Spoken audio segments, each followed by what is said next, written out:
আহ, পত্রিকা অফিস এভাবে পুড়িয়ে দেয়া দেয়া, তারপরে সাংস্কৃতিক কেন্দ্রগুলি পুড়িয়ে দেয়া, এই অস্বাভাবিক অবস্থার মধ্যে আমরা কোনো আশা পাচ্ছিলাম না, কোনো আশার আলোই ছিল না যে মবের রাজত্ব, আমাদের একটা মবক্রেটিক গভর্নমেন্ট, মবকে উস্কানি দেয়া এবং মবকে দিয়ে যে কোনো দাবি আদায় করিয়ে নেয়া, মবকে দিয়ে যে কোনো কিছু ভেঙে চুরে চুরমার করে দেওয়ার একটা হত্যাযজ্ঞ, ধ্বংসযজ্ঞ চলছিল। এরকম একটা ভয়ঙ্কর পরিস্থিতিতে আমি তো ভেবেছি তারেক রহমান মনে হয় আসবেন না, উনি ভয়ে হয়তো ওনার আশাটা ক্যান্সেল করবেন। এবং আমরা সবাই জানি যে দীর্ঘদিন ধরে উনি আম, আস আসবো আসবো বলেও আসতে পারছিলেন না। কেন আসছিলেন না যদিও ক্লিয়ার না, উনি বলেনি ওনার পক্ষ থেকে, কিন্তু আমরা কিছুটা অনুমান করতে পারি যে যে ধরনের ভয়ের রাজত্ব বা ভয় ভীতি দেখানো হচ্ছিল যে দেশে যাতে উনি না আসেন, এরকমও আমার কাছে মাঝে মধ্যে মনে হয়েছিল। যাই হোক, সবকিছু শেষ করে আম, উনি যখন এসছেন, উনি যখন, আমি পুরোটা সময় টিভিতে দেখছিলাম একেবারে সকাল থেকেই, ভীষণ রকমের এক্সাইটমেন্ট এবং আশা কাজ করছিল। আশা কাজ করার একটা বিষয় আমার কাছে খুব স্পষ্ট, আমি আপনাকে বলতে পারি। সেটা হচ্ছে, আমি একজন নির্দলীয় মানুষ এবং আমি দাবি করে এটা বলতে পারি, আমার সব চিন্তা আমার দেশকে নিয়ে, আমার দেশের ভালো কিছু হোক, আমার দেশের মানুষের ভালো কিছু হোক, সেটা নিয়ে। এখানে আমরা যদি প্রতিশোধ পরায়ণ হয়ে যাই যে আহ, মানে আমরা গিয়েছি, দেখো এখন ভেঙে চুরে দেশটার কি হচ্ছে, এরকম প্রতিশোধ পরায়ণতার দিকে না, যে আমরা যদি দেখি যে কোনো রকম কোনো আশার আলো জ্বলছে কিনা। তো যখন তারেক রহমান গেট থেকে বের হলেন এবং তার বিগত দিনের কিছু কথা, সেটা আমি পরে বলছি। তো আহ, ভীষণ পজিটিভ একটা ভাইব, মানে এক ধরনের একটা আশার সঞ্চয় হলো। মানে আমি জানি না কেন হঠাৎ করে আমার মাঝে এক ধরনের একটা পজিটিভিটির জন্ম নিল। মানে ওনার যে ফুল অরা এবং ওনার যে আপনি দেখবেন যে উনি যেভাবে কথা বলছিলেন, যে কনফিডেন্স নিয়ে উনি বের হয়েছেন, এবং বের হয়ে যখন উনি আম, সবার সাথে কথা বলছিলেন, এবং বাইরে বের হয়ে উনি যখন জুতাটা খুলে তারপরে মাটি স্পর্শ করলেন ওনার পা দিয়ে, আমার কাছে ব্যাপারটা একেবারেই লোক দেখানো এবং ফেক মনে হয়নি। আমার কাছে খুব রিয়েল মনে হয়েছে। এই জন্য মনে হয়েছে যে আমিও কিন্তু 17-18 বছর ধরে দেশের বাইরে থাকি। দেশটা যেরকমই হোক, ময়লা আবর্জনায় পরিপূর্ণও যদি হয়ে থাকে, দেশে আসলে দেশের মাটির গন্ধ বা দেশে যে একটা আহ, একটা একটা বাতাস, এবং আমি আবারও বলছি দেশের যে গন্ধ, ওটা কেমন জানি মানে এক ধরনের এক মানে নস্টালজিক ফিলিং তৈরি হয়। এবং ওনার কথা আর আমাদের সাধারণ মানুষের কথা এক নয়। ওনার বাবা মা দুজনই রাষ্ট্র পরিচালনা করেছেন এবং ওনারও সেই আশা আছে। সেই হিসাবে উনি ওনার মাটির সাথে পা মানে নিজের পাটা রাখা মাটির উপরে, এবং তারপরে সেখান থেকে অনেক দূর যাত্রা করে উনি যেভাবে, আমি ভেবেছিলাম উনি খুব প্রোটেক্টেড অবস্থায় গাড়িতে চলবে, যে গাড়িটা ওনার জন্য নির্ধারিত ছিল, সেটাতে না উঠে উনি বাসে উঠেছেন। এবং সেখান থেকে যে উনি আহ, ওনার যে বক্তৃতাটা যখন শুরু করলো, অনেক দিন পরে না গালিগালাজ ছাড়াও কোনো বক্তৃতা দেয়া যায়, হুমকি ধামকি না দিয়ে, জোরে জোরে গলাবাজি না করে, চিল্লাচিল্লি না করে, যে ভালো কথা বলে সুন্দরভাবে একটা ছোট্ট বক্তব্য, 10 মিনিটের 10-15 মিনিটের একটা বক্তব্য, সেই বক্তব্য দিয়ে মানুষের মনে আশার সঞ্চার তৈরি করা যায়, সেটা দেখে আসলে আমার ব্যক্তিগতভাবে এক ধরনের আশা জাগ্রত হয়েছে যে যদি কিছু ভালো হয়।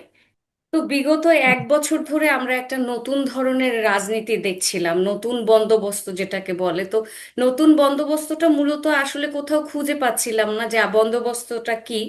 বন্দোবস্ত বলতে যেটা যতটুকু বুঝেছিলাম সেটা দেখলাম যে মানে নতুন গালির প্রাদুর্ভাব হয়েছে। মানে রাজনৈতিক আপনি রাজনৈতিক আলাপে বা রাজনৈতিক বক্তৃতায় আম, গালি ব্যবহার করা হচ্ছে এবং গালিটাকে লেজিটিমেসি দেওয়া হচ্ছে, অ্যাট দ্য সেম টাইম গালিটাকে রোম্যান্টিসাইজ করা হচ্ছে এবং জোর গলায় চিল্লিয়ে চিল্লিয়ে বক্তব্য দিচ্ছে যে ওকে মেরে ফেলবো, ওকে ছিঁড়ে ফেলবো, ওখানে আগুন লাগাবো, ওখানে ভেঙে চুরমার করে দেবো, ওটা যে ভাঙো সেটা গিয়ে ভাঙো, বিদেশ থেকে কেউ কেউ বুলডোজার পাঠাচ্ছে, ভাঙছে চুর, সে সেই তারই মাঝখানে হঠাৎ করে একজন এসে ভীষণ কাম ভয়েসে, পরিশালিত ভাষায়, যেটা কিনা খুব ভদ্রচিত ভাষায়, যেহেতু আমি একজন শিক্ষক আমি এটা খুব পছন্দ করি।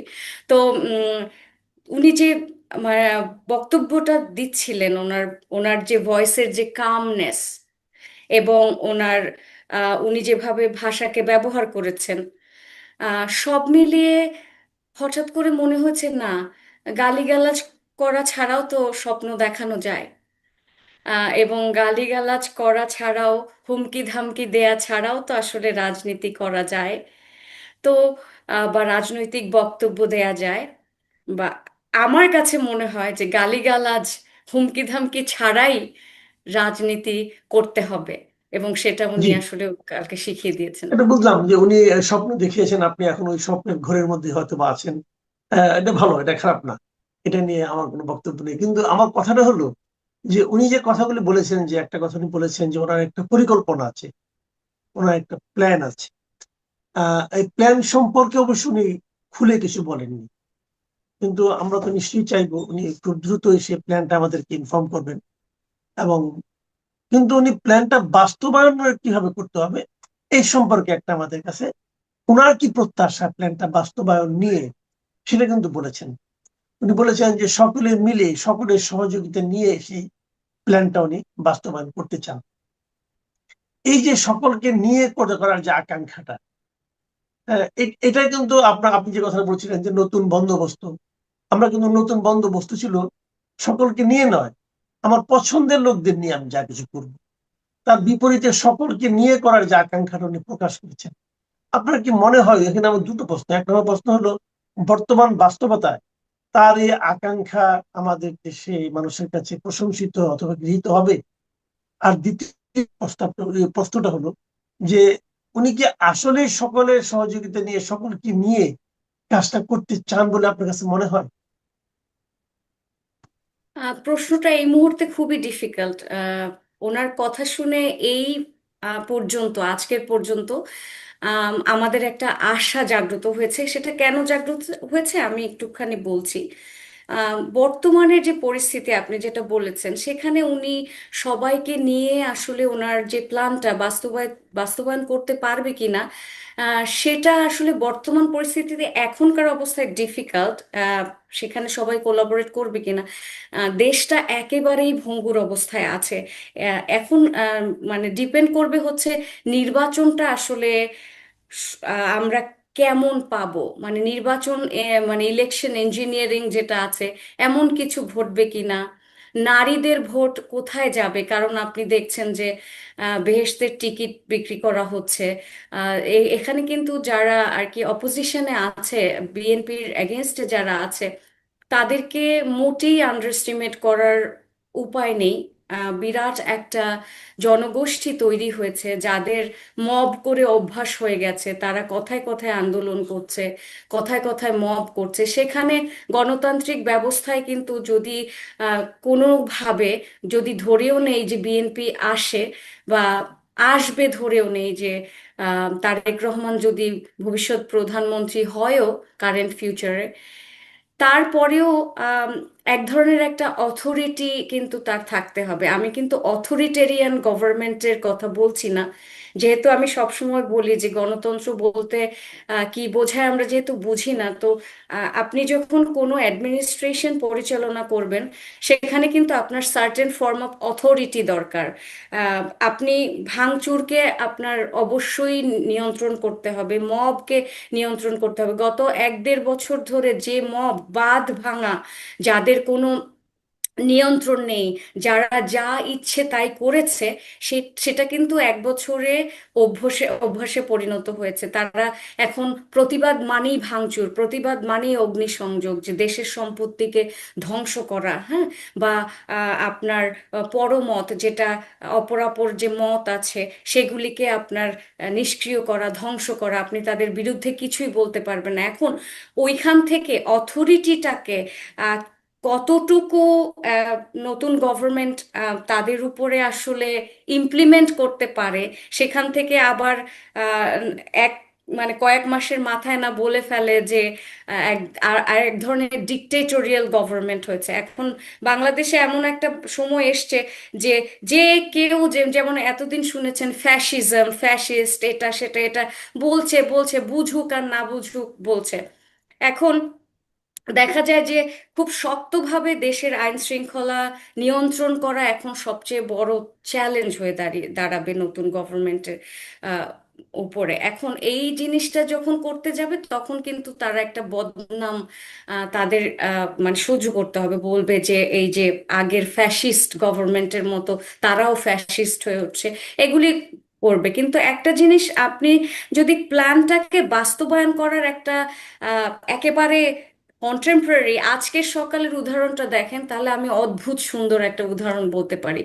কালকে যে বিশাল জনসমাবেশ হয়েছে, তাতে কিছু গাছপালা ভেঙেছে, তারপরে আপনার ময়লা আবর্জনায় পরিপূর্ণ হয়ে গেছে 300 ফিট, বা এয়ারপোর্ট রোড থেকে শুরু করে সেখানে। বাংলাদেশের মানুষ তো দায়িত্ব নেয় না, তারা তাদের রেসপন্সিবিলিটি জানে না, তাদের সিভিক ডিউটি জানে না, তারা মনে করে যে এটা সরকার করবে। তো আজকে সকালবেলা দেখলাম বিএনপির নেতৃবৃন্দ এবং বিএনপির মানে ছাত্রদল, এরা মিলে সিটি কর্পোরেশনের কাছ থেকে অনুমতি নিয়ে, বা সিটি কর্পোরেশনের সাথে কোলাবোরেট করে, এবং প্রচুর ভ্যান সেখানে হচ্ছে আপনার ওয়েস্ট পিকিং যে ভ্যানগুলি আছে সেগুলি নিয়ে, এবং ওয়েস্ট পিকার যারা কিনা ময়লা সংগ্রহ করে, প্রচুর পরিমাণে মানুষ নিয়ে এরা সবাই মিলে সেটা পরিষ্কার করছে, যেটা আমি আগে কোনোদিন দেখিনি। যেহেতু আমি সলিড ওয়েস্ট ম্যানেজমেন্ট নিয়ে থিসিস আমার ছিল, এটা সুতরাং এই জিনিসটা আমার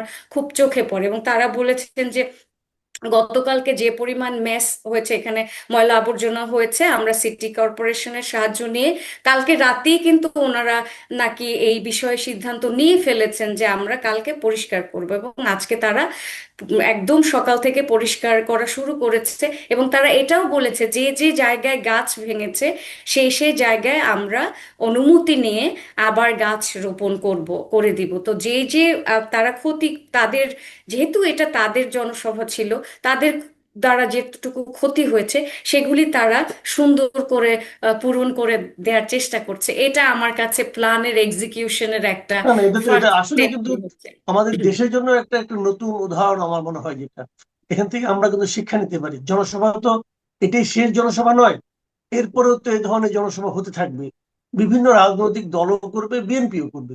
বিএনপি যদি তার পরবর্তী জনসভাগুলোতে এই একই ধরনের আচরণ করে, তাহলে সেটা কিন্তু অন্য দলগুলোর জন্য একটা কিন্তু প্রেরণা হিসেবে কাজ করতে পারে, দেশের মানুষের জন্য একটা প্রেরণা হিসেবে কাজ করতে পারে। তো এই ধরনের বড় কাজ তো বড় দলগুলির করা উচিত। এটা আমি অবশ্যই পরিবর্তনটাকে আমি খুবই প্রশংসা করি। আপনিও খুব ভালোভাবে প্রসঙ্গটা তুললেন। জি, আপনি বলুন, তারপরে থেকে আপনি আরো প্রত্যাশাগুলি শুনি। আম, তো আহ, সকালবেলায় একটা প্ল্যান তারা গভর্নমেন্টের না থেকেও গভর্নমেন্টের সাথে মিলেই এক্সিকিউট করেছে। আপনি যেটা বলেছিলেন যে সকলের সাথে মিলে মিশে করতে পারবে কিনা, দেখেন আমাদের দেশের সারাটা যুগ ধরে একেবারে স্বাধীনতার পর থেকেই ডিভিশনের রাজনীতি চলছে, প্রতিহিংসার রাজনীতি চলছে। এখন গতকালকে তারেক রহমানের বক্তব্যে আমি ভারত বিরোধিতা দিয়ে সে শুরু করেনি, ফ্যাসিস্ট ফ্যাসিস্ট বক্তব্য দিয়ে সে শুরু করেনি। তো এখানে ওনার ভয়েসে এখন পর্যন্ত আমি খুব বলতে পারেন যে ওরকম প্রতিহিংসা দেখতে পাইনি। তো তারা যদি জিতে যায়, আজকে যে কর্মকাণ্ড তারা করেছে অসাধারণ, সেটা তারা কি কন্টিনিউ করবে কিনা সেটাও একটা প্রশ্ন, যে জেতা পর্যন্ত কিনা। আম, তারপরে হচ্ছে যে বাংলাদেশের মিডিয়াগুলি, আমি একটুখানি ক্রিটিসাইজ করতে চাচ্ছি এখন মিডিয়াকে। সেটা হচ্ছে যে তারেক রহমানের আমি প্রিভিয়াসলি কিছু বক্তব্য দেখেছি ইংল্যান্ডে বসে, উনি ঠিক আসার আগে ওখানেও উনি কিছু জনসংযোগ করেছিলেন। সেখানে উনি বলেছিলেন, ওখানে সবাই ওনার নামে মিছিল দিচ্ছিলেন লোকজন, তখন উনি বলেছিলেন বিএনপির নেতাকর্মীদেরকে যে I don't enjoy it at all. আপনারা যে তারেক রহমান জিন্দাবাদ বলছেন, এটাতে আমি খুব একটা খুশি হই না। এটা শুনে আমার কাছে ভীষণ ভালো লেগেছিল। তার মানে কি, উনি চাটুকারিতা আসলে পছন্দ করে না, বা পা চাটা ওনার পা চাটলে যে উনি খুব খুশি হয়ে যাচ্ছে সেটাও না। তো এই এখন মিডিয়া তাকে নিয়ে আসলে কোথায় যাবে? তাকে কি কনস্ট্রাকটিভ ক্রিটিসিজমের মাধ্যমে একটা সুন্দর দেশ গড়ার দিকে নিয়ে যাবে, নাকি অতিরিক্ত চাটুকারিতা করে আম, উনি যদি নাও চায় তারপরেও শুধুমাত্র বিএনপির বা ওনার দলের গুণগান করতে থাকবে?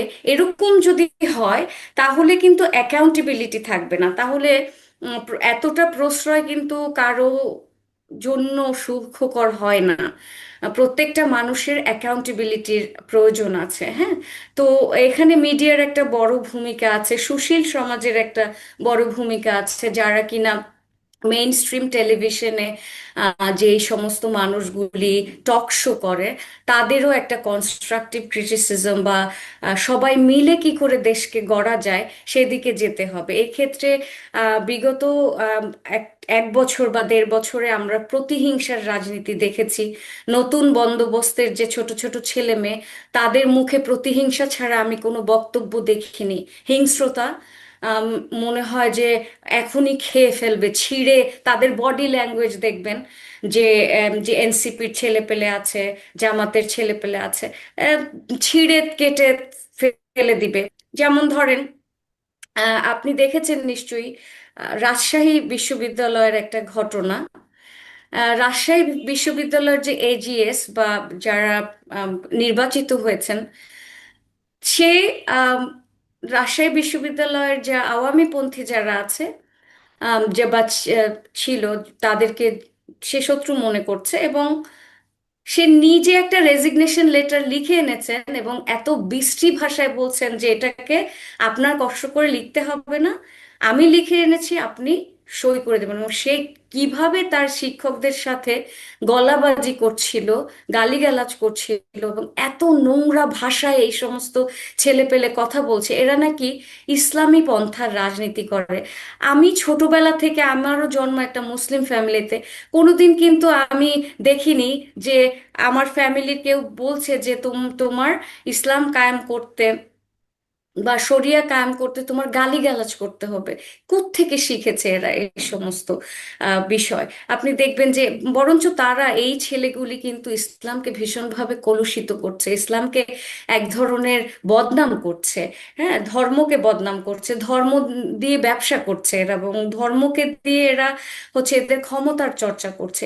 এই হলো একটা পর্যায়ে। আর একটা পর্যায়ে দেখবেন যে 16ই ডিসেম্বর, যে 16ই ডিসেম্বরকে ভিক্টরি ডে যেটা ছিল, সেটাকে নিয়ে নানা ধরনের নেগেটিভ বক্তব্য।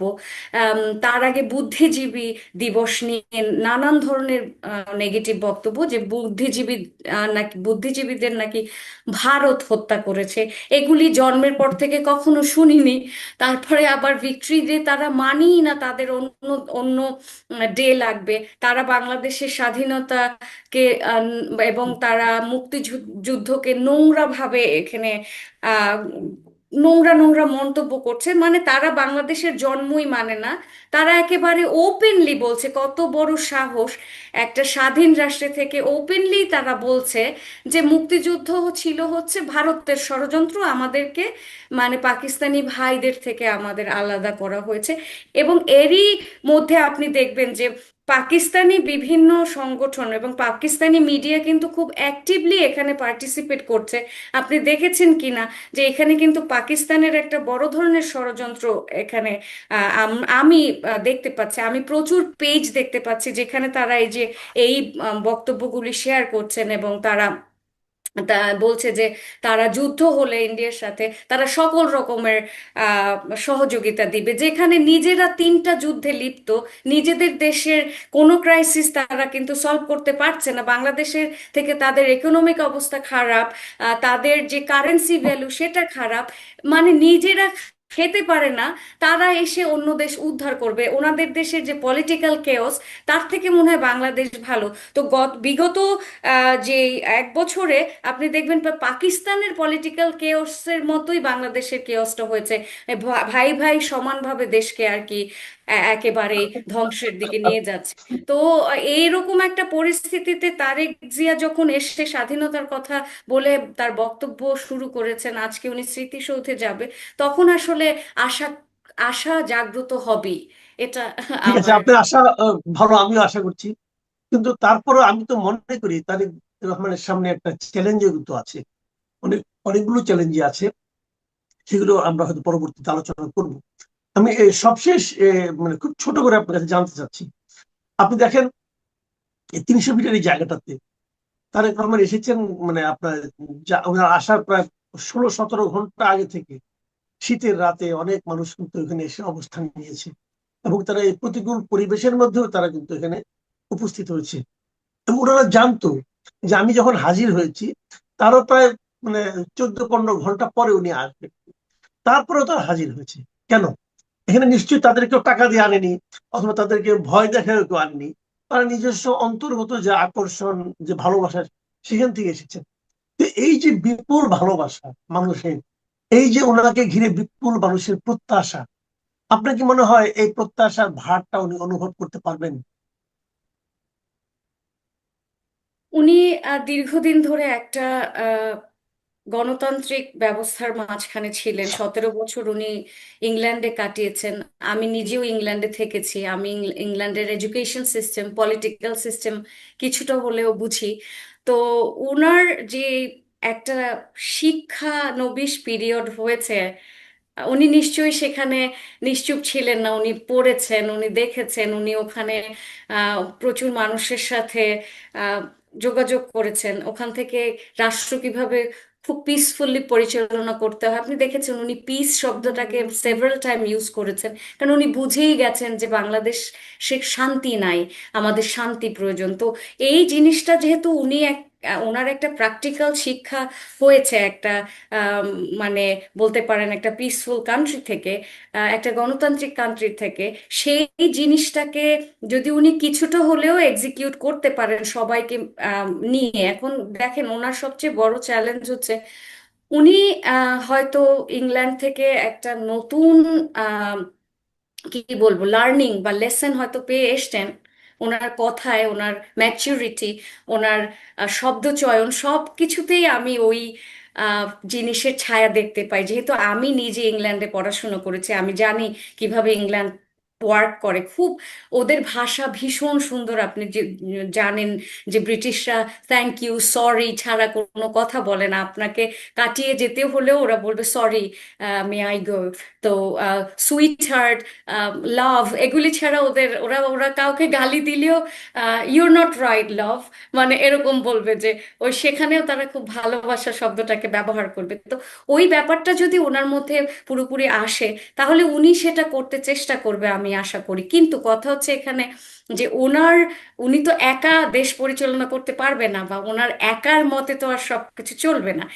যারা দীর্ঘদিন বাংলাদেশের রাজনীতিতে অভ্যস্ত হয়ে পড়েছে, যে কেওটিক রাজনীতি, এবং যেখানে আম, পরমতকে দমন করার রাজনীতি, আম, এই ধরনের রাজনীতিতে যারা অভ্যস্ত, যারা দলের হচ্ছে আপনার নেতাকর্মী বর্তমানে আছেন, তারা কি আহ, ওনাকে কোঅপারেট করবে কিনা, বা উনি যেভাবে চায় সেভাবে আসলে ওনারাও চলতে পারবে কিনা, এই ধরনের অনেক চ্যালেঞ্জ এখানে থাকে। পাবলিক তো একটা চ্যালেঞ্জ হয়ে দাঁড়িয়েছেই, তৌহিদি জনতা একটা চ্যালেঞ্জ হয়ে দাঁড়িয়েছে, যেটা তো আমাদের তৈরি হয়ে গেছে।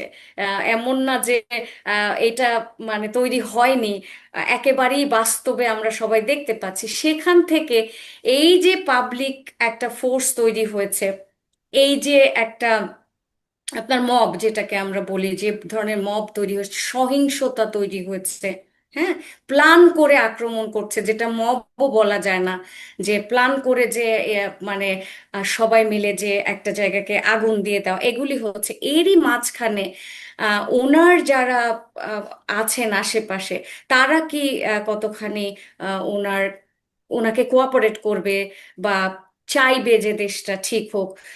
করাপশন আমরা আগে দেখেছি যে বিএনপি যখন ক্ষমতায় ছিল প্রচুর করাপশন হয়েছে। তো ওই করাপশনটা কি আসলে একটি সমঝোতার ইলেকশন হোক, সেটি তারেক রহমান একেবারে ডিনাই করেছিলেন, সেটিও আমি আপনাদের জানিয়েছিলাম। যাই হোক, পরবর্তীতে এনসিপির যে তর্জন গর্জন, তারা নিজেরাই 300 আসনে প্রার্থী দেবে, এবং নাসিরুদ্দিন পাটোয়ারি, এই দলের সিনিয়র যুগ্ম আহ্বায়ক, তিনি বলে বসলেন যে এনসিপি 200 আসন 250 আসনে একাই জিতে আসবে। মানে স্বপ্ন দেখার তো একটা লিমিট থাকে, অথবা মানুষকে ভূগোল পালানোর একটা লিমিট থাকে। এই ধরনেরই তর্জন গর্জন তারা করেছিল। পরবর্তীতে কী হলো, আমরা দেখলাম যে বিএনপির সঙ্গে জোটবদ্ধভাবে নির্বাচন করার জন্য তারা এগিয়ে গেল, বিএনপির কাছে প্রস্তাব দেওয়া হলো। বিএনপিও তাদের একটু নাচিয়েছিল, একটু বাজিয়ে দেখার চেষ্টা করছিল যে কতদূর কি যায়। পরবর্তীতে আমরা দেখলাম যে সেই ধরনের কোনো সমঝোতা বিএনপির সঙ্গে হয়নি, ছিটকে পড়লো এনসিপি। পরবর্তীতে এসে আবার শুনলাম যে 4 দল মিলে একটি জোট হবে, সেটিও হলো না, মানে যার মধ্যে এনসিপি থাকার কথা ছিল। পরবর্তীতে আমরা দেখলাম যে 3 দলের সমন্বয়ে একটি জোট হলো, নাম দেওয়া হলো গণতান্ত্রিক সংস্কার জোট। তার মধ্যে আছে এবি পার্টি, এনসিপি এবং রাষ্ট্র সংস্কার আন্দোলন। তো এই যে কদিন আগে এই জোটটি গঠিত হয়েছে, পরবর্তীতে এসে তারা আবার জামায়াতের সঙ্গে আলোচনা শুরু করলো। আমি বৃহস্পতিবারে আপনাদেরকে জানিয়েছি যে জামাতের সঙ্গে জোট বাঁধছে এনসিপি, এবং এই খবরের সঙ্গে সঙ্গে এনসিপির মধ্যেই বিদ্রোহ করা শুরু, জামাতের গর্ভে বিলীন হয়ে যাচ্ছে এনসিপি। তো পরবর্তীতে আবার শোনা গেল যে না, এখনও চূড়ান্ত হয়নি, এখনও দর কষাকষি চলছে। এনসিপি 50টি আসন চায়, জামাত 30টি আসন দেবে, এবং জামাত প্রতি প্রার্থীকে, এনসিপি প্রার্থীদেরকে 1.5 কোটি টাকা করে দেবে। এগুলো আমি আপনাদেরকে জানিয়েছি। এবং জামাতের একজন প্রতিনিধি বা জামাতের সিনিয়র নায়েবে আমির মোহাম্মদ তাহের সাহেব এবং নাসিরুদ্দিন পাটোয়ারি মিলে তারা ঠিক করে দেবে যে কে প্রার্থী হবে এনসিপির। এই যখন অবস্থা, তখন এইদিকে যেই 3 দলের সমন্বয়ে জোট গঠন করা হয়েছিল, গণতান্ত্রিক সংস্কার জোট, সেই জোটের অন্যতম অংশীদার বাংলাদেশ রাষ্ট্র সংস্কার আন্দোলন, এরই মধ্যে তারা কড়া প্রতিবাদ জানানো শুরু করেছে। সম্ভবত এই জোট হাসনাত কায়ুম রীতিমতো শুক্রবার সংবাদ সম্মেলন করে বলছেন যে এই খবরটি যদি সত্য হয়ে থাকে যে জামাতের সঙ্গে এনসিপি বা এবি পার্টির কোনো সমঝোতা, এই ধরনের কোনো সংবাদ সত্য হয়ে থাকলে, তাহলে বলতে হবে যে তারা জোটের রূপরেখা মানছে না। এবং তিনি স্পষ্ট করে বলেছেন যে গণতান্ত্রিক সংস্কার জোট যখন গঠন হয়, তখন তার মধ্যে 2টি বিষয় ছিল অঙ্গীকারাবদ্ধ অবস্থায়। তিনি ব্যাখ্যা করে বলছেন যে জামাত অগণতান্ত্রিক এবং ধর্মীয় ফ্যাসিবাদী শক্তি, আর জুলাই গণ অভ্যুত্থানের পর থেকে কিংবা ঐকমত্য কমিশনের নোট অফ ডিসেন্ট দিতে দিতে সংস্কারের প্রায় প্রতিপক্ষ বা সংস্কার সম্পর্কে বিএনপি আগ্রহ হারিয়ে ফেলেছে, এমন একটা অবস্থান স্পষ্ট হয়ে উঠেছে। এসব কারণে জামাত ও বিএনপির বাইরে দাঁড়ানোর জন্য একটা তৃতীয় শক্তির জোট আমরা গঠন করতে চেয়েছিলাম। এই হচ্ছে 1। আর 2 হচ্ছে কোনোভাবেই জামাত বা বিএনপির সঙ্গে ঐক্যবদ্ধ নির্বাচনী রাজনীতি করা যাবে না এই জোটভুক্ত যে 3 দল তাদের কারোর। কিন্তু সেটি তারা করার চেষ্টা করছে এমন খবর পাওয়া গেছে। এবং এটি হয়ে থাকলে তারা আমাদের যে সমঝোতা, আমাদের যে আলোচনা, সেটি এরই মধ্যে লঙ্ঘন করেছে। এনসিপির সম্পর্কে দর্শক, আপনাদের নিশ্চয় মনে আছে, শুরু থেকেই আমি সবসময় নেতিবাচক কথা বলে আসছি। কি কারণে? প্রথমে তো এদের চোখে স্বপ্ন দেখতে চেয়েছিলাম, কিন্তু এরা আমাদের আশা ভঙ্গ করেছে, আমাদের মোহ ভঙ্গ করেছে, স্বপ্ন ভঙ্গ করেছে। যখন তারা নিজেরা একটি রাজনৈতিক দল গঠন করতে চাইলো এনসিপির আত্মপ্রকাশে আগে, তখন এনসিপির মধ্য থেকেই সাবেক সমন্বয়কদের অনেকেই বিরোধিতা করেছিল যে আমাদের কাজ শেষ, আমরা একটি ফ্যাসিস্ট শক্তির অপসারণ করেছি, তাদের বিদায় ঘটিয়েছি, আমাদের কাজ আমরা করে ফেলেছি, আর কোনো কিছু প্রয়োজন নেই। আবার জাতীয় পর্যায়েও এই ধরনের কথা তো নানানভাবে আলোচনা হচ্ছিল যে স্বাধীন বাংলাদেশের ইতিহাসে অথবা বাংলাদেশ স্বাধীন হওয়ার আগেও এই ভূখণ্ডে ছাত্র নেতৃত্বের সমন্বয়ে যেসব গণ আন্দোলন বা গণ অভ্যুত্থান সংঘটিত হয়েছে, সেই ছাত্র নেতৃত্ব তারা সবাই তাদের নিজ নিজ জগতে ফিরে গেছে, অন্তত পড়াশোনার জগতে ফিরে গেছে, কোনো রাজনৈতিক দল তারা গঠন করেনি। এরকম অনেক উদাহরণ রয়েছে।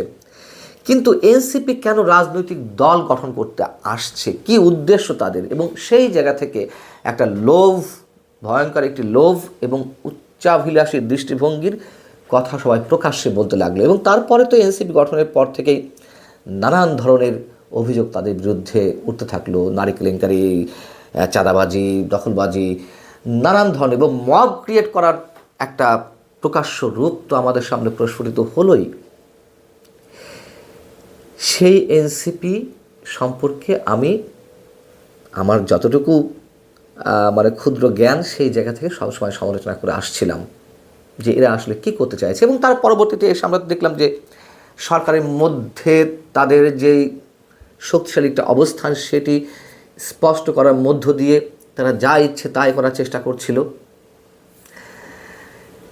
এগুলো একটা সময় শেষ হবে, এনসিপি হাওয়ায় মিলিয়ে যাবে। এনসিপির প্রার্থীরা কোনো ইউপি নির্বাচনে প্রার্থী হলেও, মেম্বার প্রার্থী হলেও জিততে পারবে না, এমন কথাও অনেকে বলে আসছিলেন। এবং এখন এই মুহূর্তে যেটি জানা যাচ্ছে যে এনসিপির সম্ভাব্য প্রার্থীদের অনেকেই দৌড়ঝাঁপ করছে নির্বাচনী মাঠে